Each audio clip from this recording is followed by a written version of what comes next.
You ask Tiger to solve. This deals with linear equations with one unknown. The final result is x equals -6. Let's solve it step by step. Simplify the expression. Group like terms. Combine like terms.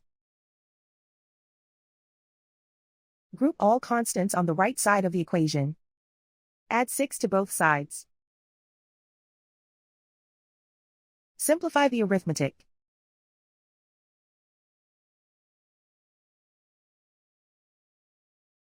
Convert the x into a positive number. Multiply both sides by -1. Remove the ones. Simplify the arithmetic. And so the final result is x equals -6.